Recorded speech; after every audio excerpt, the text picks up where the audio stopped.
Hey guys, Mosa here, and today I'm bringing you my recap of the Seattle Seahawks versus Detroit Lions Monday Night Football game. Now, without further ado, let's get started.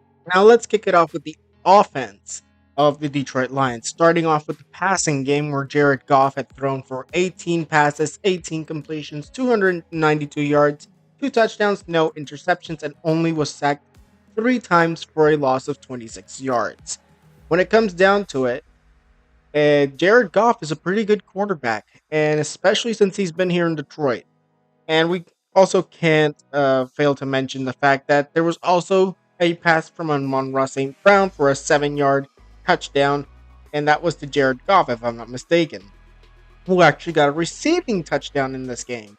But besides the point, the Detroit Lions passing game did a very good job, and three touchdowns on the day in their win over the Seahawks. That's pretty good. Now on to the running game of the Detroit Lions. We got the Jahmyr Gibbs, 14 carries, 78 yards, two touchdowns, longest 20 yards.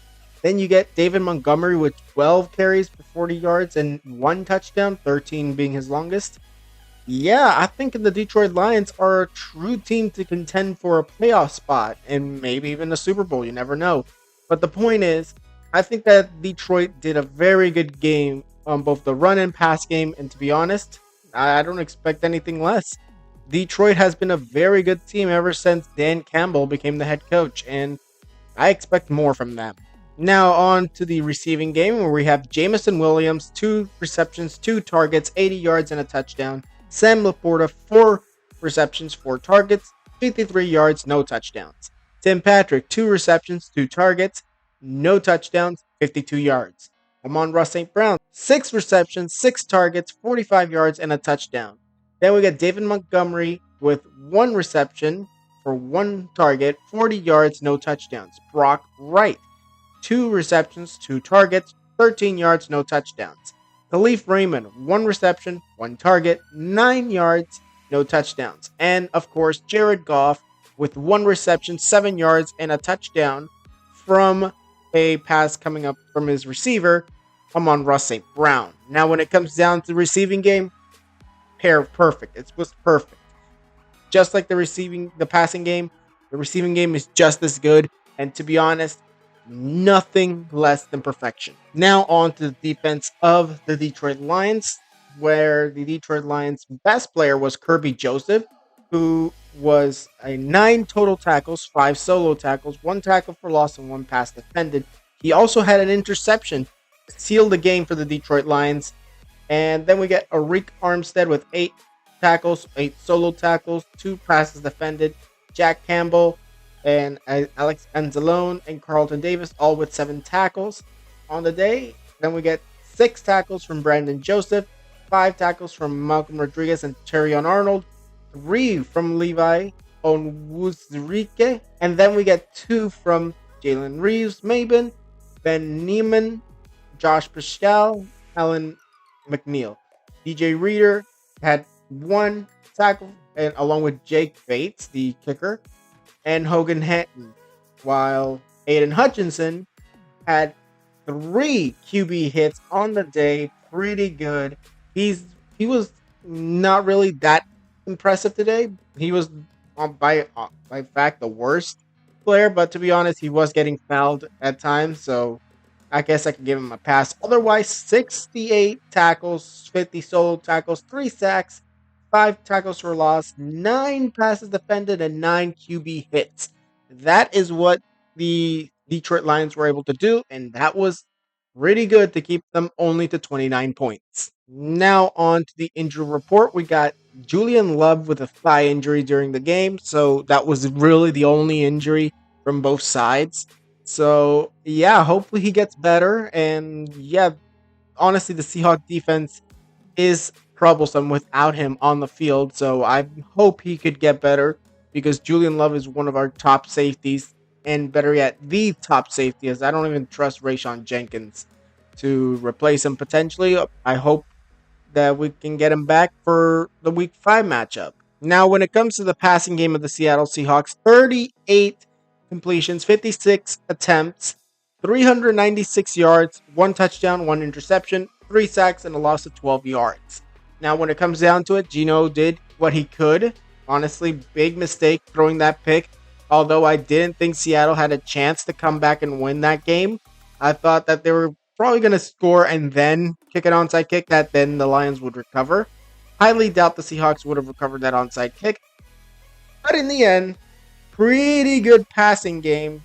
300, almost 400 yards passing. That's pretty good, but the scoring was not there, and that's what really cost Seattle the game. Now, in the run game, we had Kenneth Walker's return. 12 carries, 80 yards, 3 touchdowns on the day. Pretty good from the star running back of the Seattle Seahawks. Geno Smith, 5 carries for 38 yards, no touchdowns. And 2 carries, 15 yards from Zach Charbonnet for no touchdowns. And pretty good. 19 carries for 133 yards and 3 touchdowns.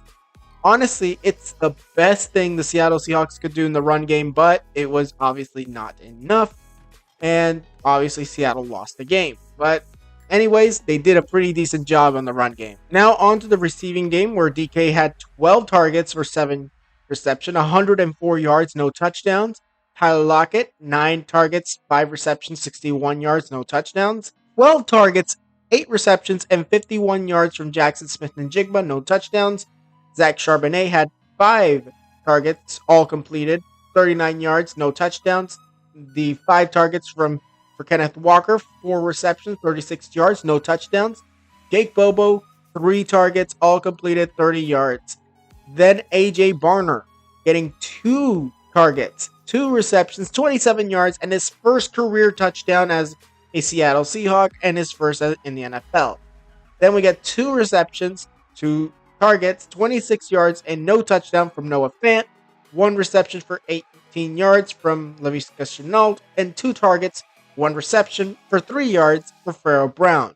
Now, when it comes to the Seattle Seahawks receiving game, it was not as good as we would have loved. Obviously, the scoring was not there. DK Metcalf fumbling, that was a crucial mistake.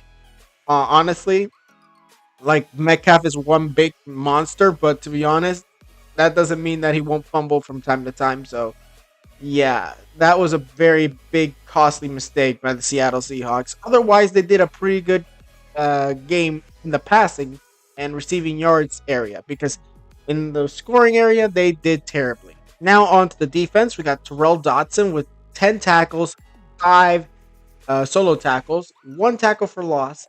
And yeah, that's a pretty good game for Terrell Dodson. The rookie, Trice McKnight, 9 tackles, 7 solo tackles on the day. Rayshawn Jenkins, 5 tackles for 3 solo tackles. Then we get Julian Love, Devin Witherspoon, and Jerron Reed, along with Derek Hall, all with 4 tackles. A mix of 3 to 2 solo tackles in between, and some sacks and QB hits. But then we get to Tariq Woolen, who had 3 tackles, 2 solo tackles. And then we got Draymond Jones, Jonathan Hankins, Miles Adams, Kobe Bryant, and Drake Thomas, all with 2 tackles on the day. And 1 tackle on the day for Titus Bauer, Brady Russell, Clinton Curtis, Kenny McIntosh, Kenneth Walker, and Kevon Wallace. Now, when it comes down to it, 59 tackles, 36 solo tackles. We also got 3 sacks and 4 tackle for losses, along with 4 QB hits. We were pretty good, but we weren't good enough. Honestly, the pass game and the run game were just honestly more dominant in the run game, especially with the 2-headed backfield of Jamar Gibbs and David Montgomery. But in the end, it doesn't matter. Seattle still didn't do good enough to win this game, and well, that's how it ended. So in conclusion, I think that the Seattle Seahawks should have done better. To be honest, yeah, we had a pretty good game yards-wise, but yards doesn't score touchdowns. So yeah, we didn't do good of a game. The Lions smoked us in the beginning. So yeah, I'm going to say this. Seattle needs to improve defensively. Offensively, we got to start scoring again. We can't have fumbles like DK Metcalf or interceptions like Geno Smith in the end zone, where we had basically a chance to win, but obviously it was slim. But in the end, Our next game against New York, we got the Giants next, so that's going to be a pretty good game for Seattle. So they're most likely going to win that 4-1 record. But yeah, this is the first loss of the Seattle Seahawks in the 2024 NFL season. Well, that was it for this video. Tell me what you guys think in the comments below. Tweet me any video ideas. Also, tell me down below, are you Seahawks fans or are you Lions fans? Or are you fans of none of the teams and just supported one or the other? Tell me down in the comments below. Now, like this video if you liked it, subscribe, and hit the notification if you want more videos. And I'll see you guys next time.